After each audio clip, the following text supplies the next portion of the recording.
Imagine walking through little streets with beautiful French architecture buildings on either side. On your little walk, you run into people who greet you bonjour instead of good morning. And when you stop by at a local bakery, you get a choice of the most delicious croissants and baguettes. Now what if I was to tell you that this is something not out of a small town in France, but from a city in the southern part of India? Shocking, right? Well, that is the beauty of Puducherry, and this is the impact of the French occupation of India that lasted for a little over 200 years. British empire की तरह उनकी ज्यादा colonies नहीं थी और ना ही उन्होंने हम पे सालों साल राज किया, मगर उनका आर्किटेक्चर और उनका कल्चर आज भी इंडिया के कुछ कोनों में जिंदा है। आज हम खोलेंगे इतिहास का वो चैप्टर जो बताता है फ्रेंच ईस्ट इंडिया कंपनी की कहानी।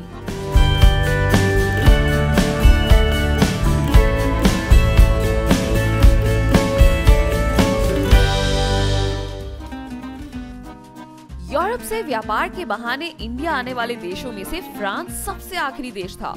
ब्रिटिश ईस्ट इंडिया कंपनी और डच ईस्ट इंडिया कंपनी के बाद 1668 में भारत पहुंचा फ्रेंच ईस्ट इंडिया कंपनी का पहला जहाज, जिसके कमांडर थे फ्रांसुआ कैरन। ये जहाज पहुंचा था गुजरात के सूरत शहर में, जहां इंडिया की पहली फ्रेंच फैक्ट्री एस्टैब्लिश हुई थी। अगले साल उन्होंने अपनी दूसरी इंडियन फैक्ट्री सेटअप की मसूलीपट्टनम, आंध्र प्रदेश में। 1692 में उन्होंने चंदरनगौर, वेस्ट बंगाल में अपना एक और इलाका कायम किया और धीरे धीरे भारत में अपनी जगह बनाई।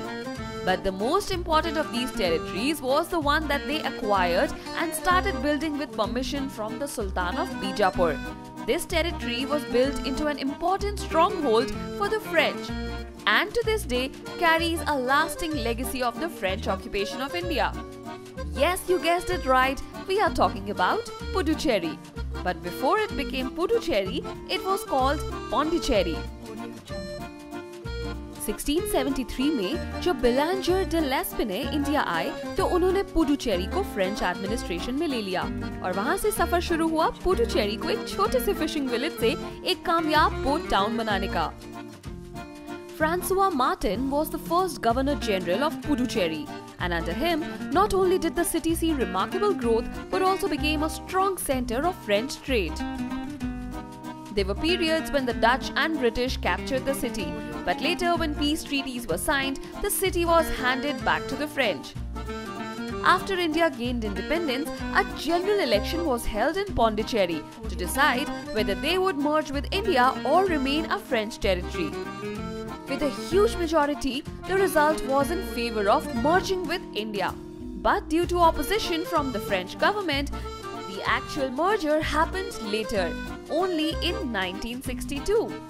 So French rule तो करीब 60 साल पहले चला गया, मगर आज भी पुडुचेरी में करीब 5500 फ्रेंच ओरिजिन के लोग रहते हैं।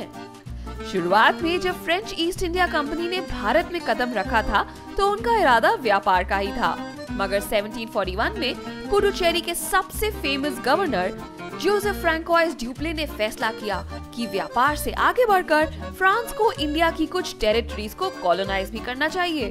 फ्रेंच गवर्नमेंट की ज्यादातर ऑफिसर्स को इसमें ज्यादा दिलचस्पी नहीं थी, क्योंकि उन्हें पता था कि ऐसा करने से उन्हें ब्रिटिश ईस्ट इंडिया कंपनी के साथ लड़ना पड़ेगा। और आगे चलकर ऐसा ही हुआ, क्योंकि 1746 से लेकर 1763 तक हुए 3 Carnatic Wars में सबसे ज्यादा नुकसान फ्रांस को ही हुआ। By the end of the Third War, the French were totally defeated. They lost territories in Bengal and Bihar, and even lost their main territories, Puducherry and Chandernagore. Finally, when the Peace of Paris Treaty was signed in 1763, the French got back Chandernagore and Puducherry, but under conditions that they could not raise fortification in these territories. ये तो थी French history की बात। अब बात करते हैं French culture के इम्पैक्ट की। वेस्ट बंगाल के चंदन नगर में आज भी फ्रेंच क्वार्टर्स हैं और यनम आंध्र प्रदेश में फ्रेंच आर्किटेक्चर के चर्चेस नजर आते हैं। मगर इंडिया में अगर कोई जगह है जहां सही में फ्रेंच कल्चर देखने को मिलता है तो वो है Puducherry.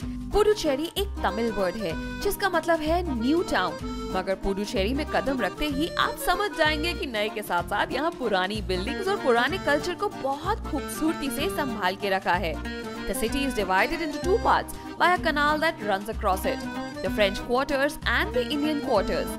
As the name suggests, the majority of French residents are in the French Quarter, and that is where you can see beautiful French architecture that will transport you into what looks like a scenic French town. And it's not just the architecture. Drop into one of the cozy cafes and you will find a variety of French food on offer. From baguettes to crepes and foie gras to creme brulee, you will find all the French food that your heart desires. Now when culture mix, so do cuisines. Along with French and Tamil cuisine, you will see some fusion too, like dosas filled with meat and desserts in the form of saffron baguettes served with basundi. Because there is a considerable French population living in Puducherry, even French festivals are celebrated with gusto. So much so that 14 July, which is the National Day of France, also known as Bastille Day, is declared a public holiday and a military parade is held, along with music, dance and good food. अब पुडुचेरी की बात हो और ऑरोविल का नाम ना आए, ऐसा तो हो ही नहीं सकता. We all know that Auroville was named after Sri Aurobindo, but did you know that the founder of this beautiful township was a French lady called Mira Alfassa? जी हाँ, मीरा अल्फासा, जिन्हें ज्यादातर द मदर के नाम से बुलाया जाता था, 1920 में इंडिया आई थी और योगा गुरु श्री औरोबिंदो के घर पे ठहरी थी. धीरे धीरे और लोग आते रहे और वो घर एक आश्रम बन गया, जो आने वाले सालों में इतना बड़ा हो गया कि अपने आप में एक टाउनशिप बन गया. Mira Alfassa passed away in 1973, but Auroville still draws in thousands of people from all across the world. The French East India Company left India in 1962, but French culture is alive and well in some pockets of the country, mostly in Puducherry. Due to their deep history of trade, India and France have always enjoyed good foreign relations and have always been friendly towards each other. And even today, the little city of Puducherry is a popular destination for French nationals traveling to India, where they can experience a home away from home. And for all you at home, if you think you know all about France, here is a chance for you to test your knowledge. Log on to Mind Wars and under the category of countries of the world, play the quiz on France and see how much you really know.